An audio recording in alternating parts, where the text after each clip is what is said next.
stronger. So for example, on, let's see here, measures 77, I don't know if you have it marked in here, but there's I think this is a full band we're basically building up to the most energetic part of the arrangement, and this is a place where we can all kind of start a little bit softer, then crescendo up, and then getting into 87. This is where I'll get two measures before 87, 85, and 86. I want to have a very, very pronounced kind of diminuendo here to bring down the energy again, getting into the last part of the tune. And then you guys did a really great job of doing the retardando at the very end, following me on that. Another thing is during the tenor solo, I think that the backgrounds can come down a lot more to, so that the tenor player doesn't have to blow like the last, So I think everyone come down a little bit more. I know it's marked mezzo forte here, or mezzo piano rather. You can come down even more and then make that more musical as we get to the crescendo at the measure. Let's see, 56 as we kind of crescendo in, and the solo is starting to build. Okay, so think about starting small and then really gradually building in intensity. Okay, so that's going to make the kind of overarching compositional arc here a little bit more dynamic and more interesting for the listener. Okay, so keep those couple things in mind. Let's try it again.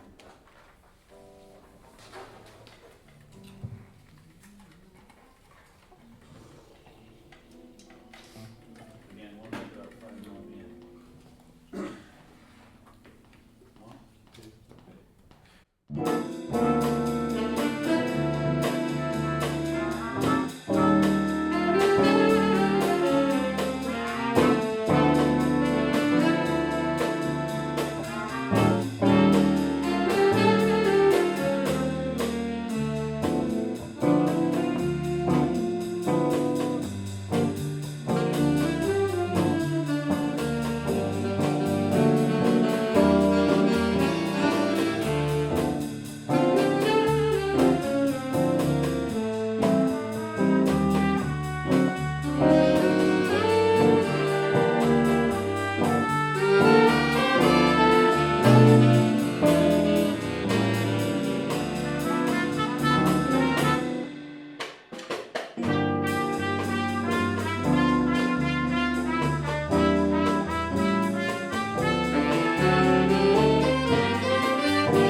the idea is to kind of play in the spaces. So when you hear the winds or the brass kind of taking a break, that's when you kind of intersperse. So it might be, for like an example, I think, might be an 8 measure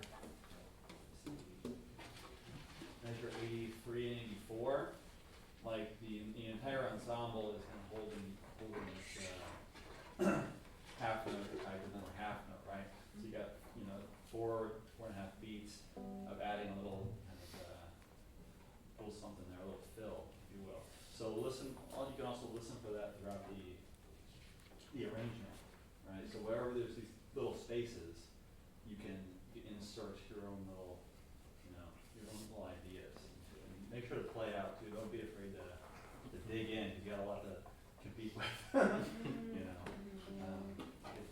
speak to that as a piano player myself. It's kind of tricky sometimes playing with a big band to be heard.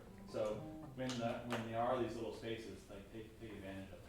Whenever everyone else is taking a breath, because we don't have to do that as piano players. Everyone else has to take a breath at some point. So when those guys take a breath, then you can kind of interject. Okay. So keep an eye out for that. Let's see. I'm going to do another thing too on the tenor solo. I think one thing that could kind of elevate your solo here would be maybe try and quote the melody a little bit too. Then riff around it and use some ornamentation around there within doing your own blowing.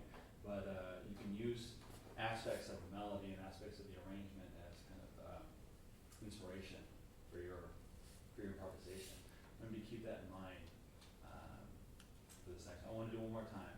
So keep that in mind for this solo. Try and maybe do some quotations here and there, and switch it up. Okay. Let's do it one more time from the top. I like the dynamic contrast too that we got this second time around. See if you can get a little bit more of that going. So starting, make your pianos, mezzo pianos even softer, make your fortes and fortissimos even louder. So huge contrast. Okay, so try and exaggerate the playing, if you will.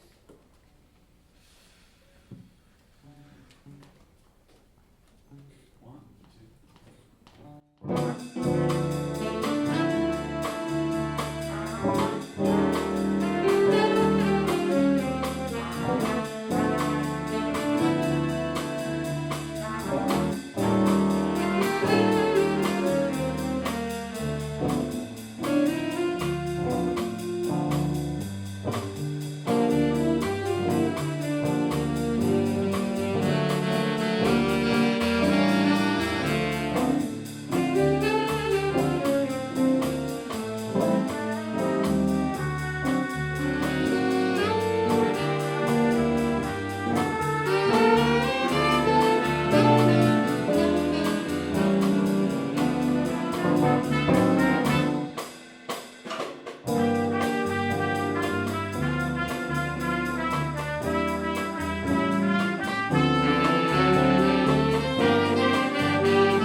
adults were told me 30 times, right?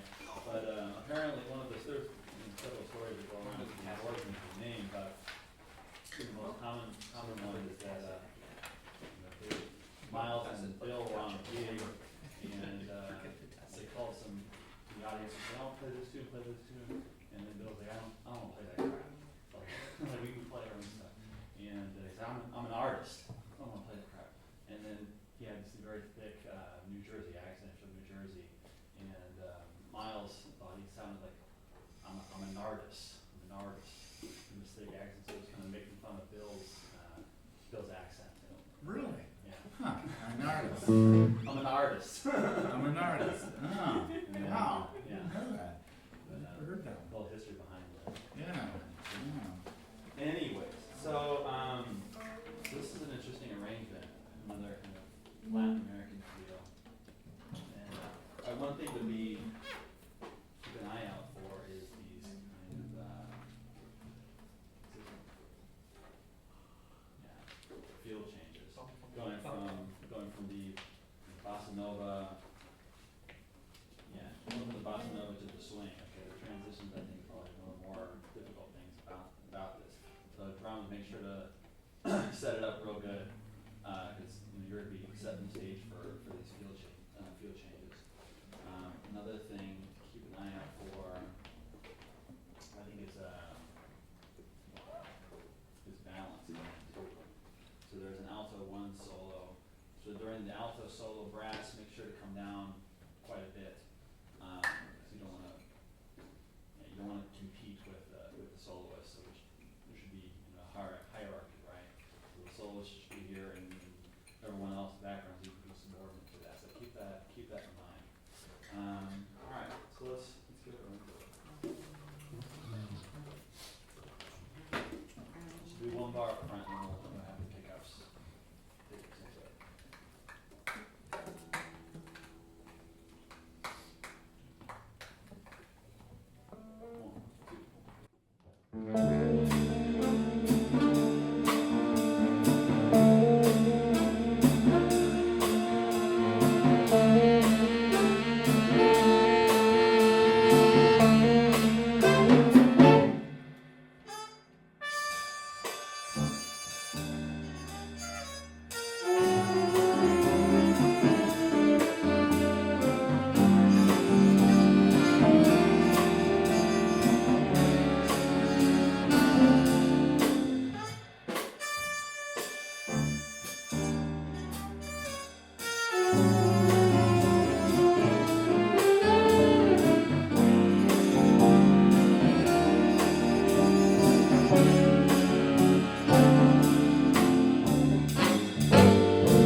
section.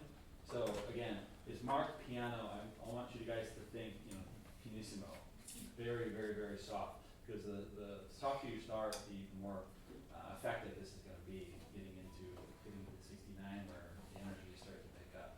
Okay. Another thing, piano, I think you could be more rhythmic in your playing too.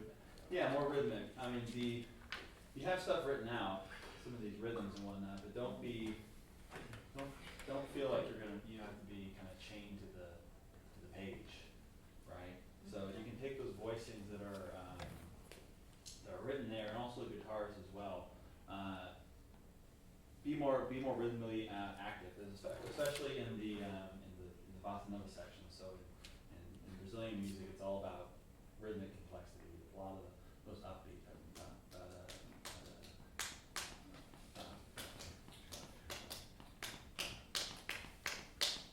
Like really, really rhythmic stuff. So try and emphasize that in your playing. Okay. I know it can be kind of tricky, but try and think outside of the notes written in the ink, right? Like take the chord symbols, take the voicings that are there for you, and then enhance the rhythms. If that makes any sense. Okay. Yeah, like that. Where do we have the solo start?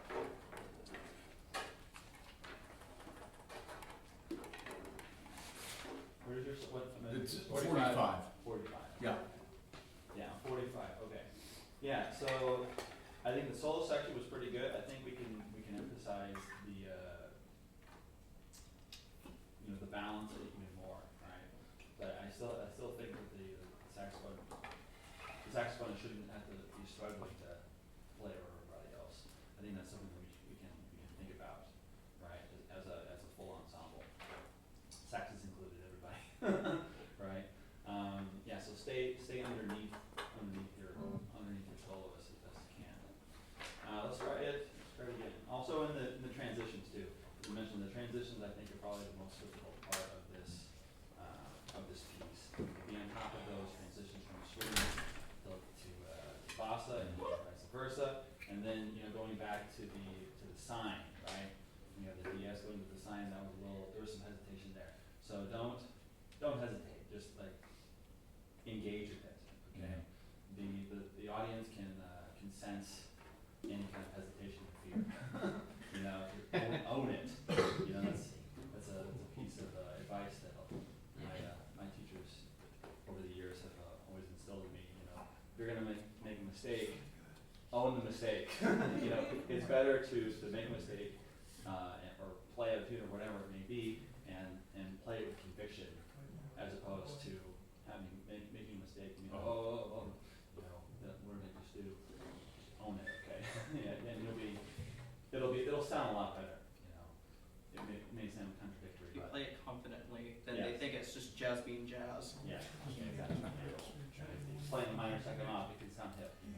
Just keep that in mind in your playing throughout your career as well. It's helped me out over the years as well. I play the wrong chord change and dirty looks, but if you own it, it might maybe this guy has something interesting to say. Herbie Hancock has a really good story about that, playing with Miles. Yeah. Right? Yeah. Have you heard that one? Yeah. Where he said, I just played it. I just don't know why. I just played the wrong chord. Miles then played a note that made the chord sound. Made it work, yeah. You made it work. Yeah, exactly. Cool. Sometimes that's the cool thing about jazz too. Like sometimes the wrong notes, the imperfections, can be the coolest part of the performance. So don't get super bogged down about the classical music side of things when you're writing notes on the page. Sometimes it's best to get off the page and make the music breathe. And in jazz, we're encouraged to do that too. Make the music our own, phrase it our own way, and put our own voice into it. But keep that in mind. All right. By the way, in defense of Tom, he's not a regular drummer. He's a trumpet player. Oh. I mean, Great job. You're doing no, that. No, I'm just saying, yeah. No, you're Your best trumpet player we have on drums. Yeah. On the count of the drums, you have some different All right. pitches. We don't know what it's like to play with consistent cymbals. All right, let's try one more time, right? Top. Kinda quick. One, two, three.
one thing to keep in mind is during these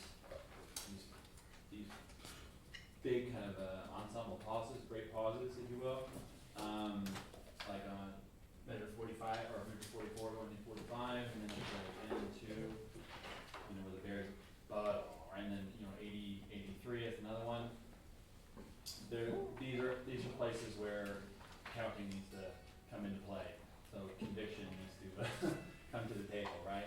So be real, be emphatic about it. 1, 2, 3, 5, right? There was a little anticipation on some of those.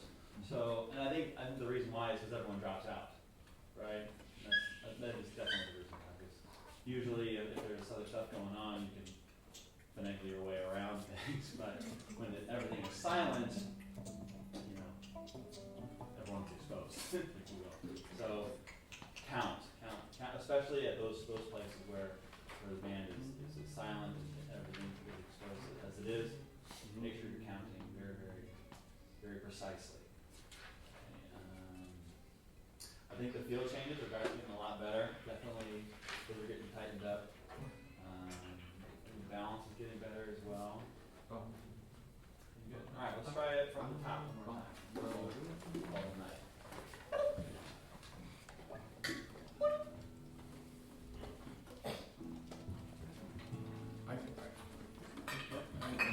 I think at 69, I mean, that's a shout for us. I don't think we as saxes need to I've really always played shout on that. Like I've never played on one of these. I thought we sounded a little brash there. Well, I mean that's one of the, I think that's the one of the climactic sure. points of the tune. You can I think you can play out on that. Yeah, okay. Yeah, accent those accents. Yeah. Don't hurt yourself. Yeah, right. But I think you can bring it out. Yeah. Okay. The whole ensemble needs to build to that Yes. climax. That Right, that sure. 69. Yeah. That's definitely the climactic point. Oh, yeah, no question. But yeah, I just didn't think it sounded great. well, I think it might be a balance issue. Because saxes are louder than the rest of the ensemble. Yeah, could be. So trumpets, earn your money there. What I do? 69. What I do? Play out. Oh, yeah, got it. No. Play out. Yeah. So you don't want to be overpowered by a couple of